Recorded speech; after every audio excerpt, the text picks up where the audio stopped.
Hello মিষ্টি বন্ধুরা, তো আজকের ভিডিওটা খুবই ফ্যামিলি ফ্রেন্ডলি ভিডিও হতে চলেছে।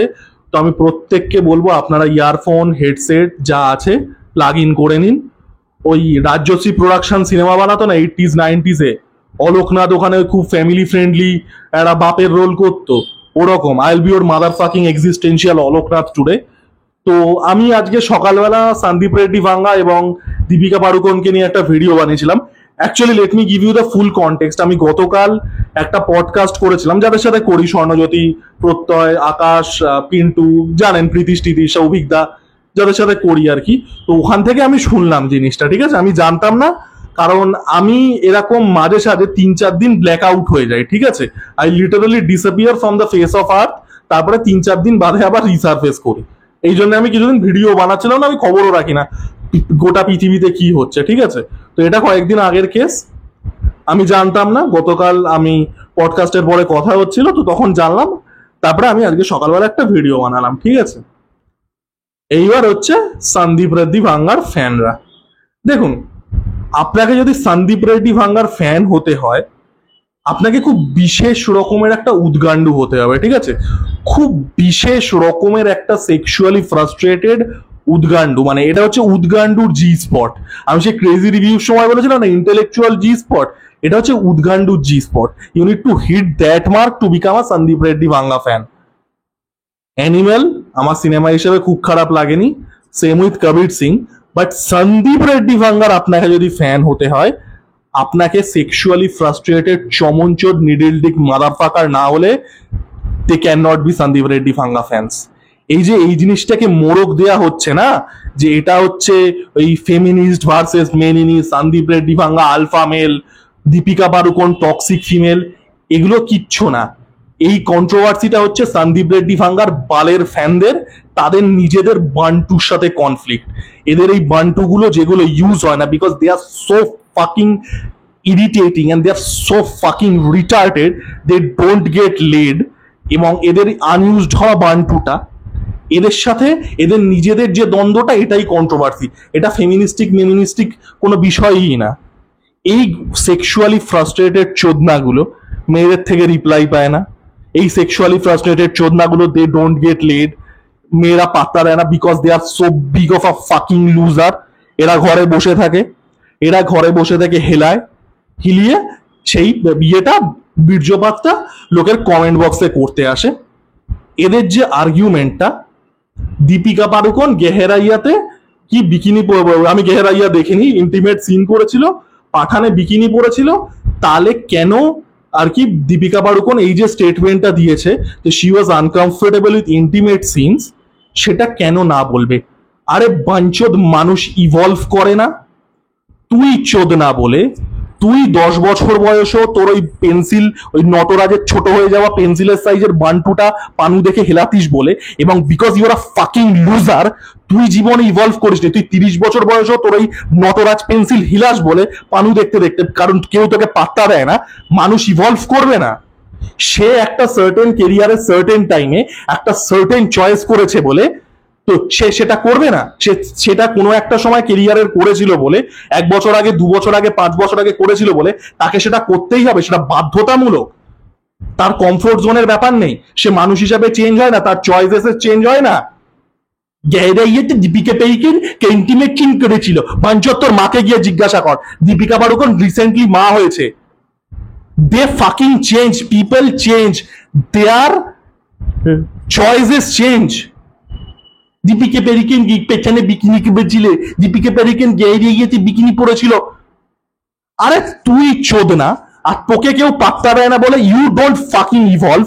তুই, তোর বাপ গেহরাইয়া, তোর বাপ হচ্ছে ওই অ্যান ইভিনিং ইন প্যারিসে শর্মিলা টাগোরকে দেখে হেলাতো, তুই গেহরাইয়াতে দীপিকা পাড়ুকোনকে দেখে হেলাস। এটা তো জেনেটিক সমস্যা। You guys don't fucking evolve. আর তোদের এই, because you are fucking loose, আর কেউ পাত্তা দেয় না, অন্য মানুষ ইভলভ করবে না।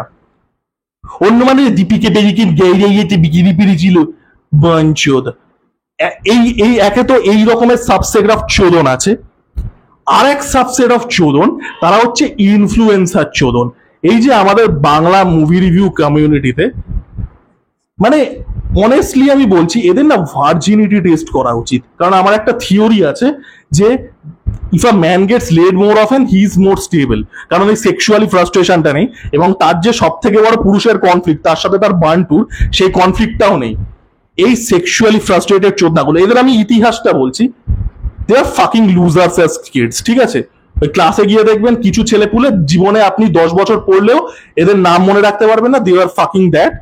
তারপরে কলেজে উঠছে, কলেজে গিয়েও ফাকিং সাইড লাইন, ওই টিউশন ব্যাচে মেয়েদের, ওই মেয়েরা যদি নি লেন্থ পরে আছে, স্কার্ট উঠে গেলে থাইয়ের দিকে তাকিয়ে থাকে, ব্রাশ ট্র্যাপ দেখে, এই করে কলেজে টেনে টুনে পাস করছে বা অনার্স কেটে যাচ্ছে, যা করছে, উঠতে বসতে বাল এই বাপ খোঁটা দেয় যে কাজ করতে পারছিস না, ইয়ে করতে পারছিস না, জীবনে কিচ্ছু ফাকিং করার ক্ষমতা নেই, লেখাপড়া শেখেনি, পাত্তা তো কেউ দেয় না, মেয়ের প্রশ্নই ওই হচ্ছে পানু দেখে হিলায়, আর দে আর ফাকিং সাইড লাইন এনপিসি। এই এবার কি হচ্ছে, কোভিড আসছে 2020 সালে, এই কোভিডের সময় এই এনপিসি চোরা মালগুলো, এই জীবনে কোনো কিছুতে কোনো ওয়ার্থহীন বাপের কাছে ঝেঁটালাফি খাওয়া মালগুলো, এদের রিডেমশন আর্ক আসছে, চমনের রিডেমশন আর্ক। কি যে আমি যদি ভিডিও বানাই, আমি যদি স্টার কেটার করি, আমি যদি গাঁড় চাকি, আমার তো জীব আছে, কিন্তু আমার কাছে তো মেয়ে নেই, মেয়েরা তো আমাকে পাত্তা দেয় না, কারণ আমি চমন চোদ। চলো স্টারদের গাঁট চাটি, স্টারদের গাঁট চেটে অডিয়েন্স বানাচ্ছে, দুটো স্টারের সাথে ইন্টারভিউ করে ছবি দিচ্ছে।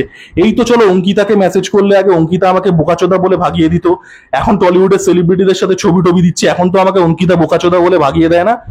চমনের রিডেমশন। এই চমনচোদ মানগুলো, এই পিঞ্চবিচি নিডল ডিক মাদার ফাকার গুলো, এগুলো আবার জাস্টিফাই করছে বাঞ্চোদ।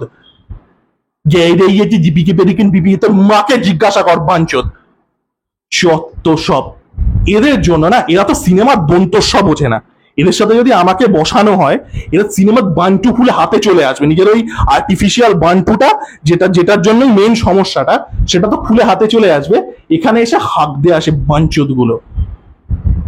মানে কি এরা জীবনে কোথাও পাত্তা পায়নি, সারা জীবন গরু ছাগলের মতো লাথি খেয়ে এখন এই ইউজ না হওয়া বান্টু আর ইউজ না হওয়া জীব নিয়ে লোকের গাঁট চেটে এই সন্দীপ রেড্ডি বাংলার এই চুতিয়া ফ্যান গুলোকে এখন নিজের কাছে টানার চেষ্টা করছে, এই উদ্গান্ডুর বাচ্চাগুলো। এরা কিন্তু মেনিমিস্টিক ফেমিনিস্টিক না, এরা টক্সিক ফেমিনিজম, কারণ সব জায়গাতেই তো ব্যাড অ্যাপেলস থাকে, toxic feminism is a thing, এরা কিন্তু এটার এগেনস্টে নয়। এদের সমস্যাটা হচ্ছে এরা জীবনে পায়নি কিছু পাত্তা, মেয়েরা এদেরকে পাত্তা দেয় না, because they are sore fucking losers, পাত্তা পায় না, নিজেদের ইনসিকিউরিটিটাকে প্রজেক্ট করে এখানে এসে। মানে এই চমনচোদ মালগুলো, মানে কি বলবো এদেরকে, মানে they are too fucking stupid to even insult একটা রেসিপ্রোকাল জিনিস। আমি এদের ইনসাল্ট করে এদের মানে পেছনে স্যাজিটেরিয়াস এ সাইজের একটা ব্ল্যাক হোল তৈরি করে দিতে পারি। স্যাজিটেরিয়াস এ তো এই অশিক্ষিতর বাচ্চাগুলো বুঝবেও না, আমি একটা সুপার ম্যাসিভ ব্ল্যাক হোল তৈরি করে দিতে পারি। They are too fucking stupid to insult একটা রেসিপ্রোকাল জিনিস, এদের নেয়ার ক্ষমতা নেই আমার ইনসাল্ট, এদেরকে রোস্ট করলে এদের বাল নেয়ার ক্ষমতা নেই। এই চোদনা সন্দীপ রেড্ডি বাংলার ফ্যান আর এই চুতিয়া ক্রিয়েটার যারা এদেরকে এনক্যাশ করতে এসছে, ফাক দেম। দীপিকে পেরিকিন বিকিনি পরেছিলে, পেছনে দীপিকে পেরিকিন বিকিনি করেছিলে, তাহলে এখানে কি সমস্যা হচ্ছে, মাদার চোদের বাচ্চা।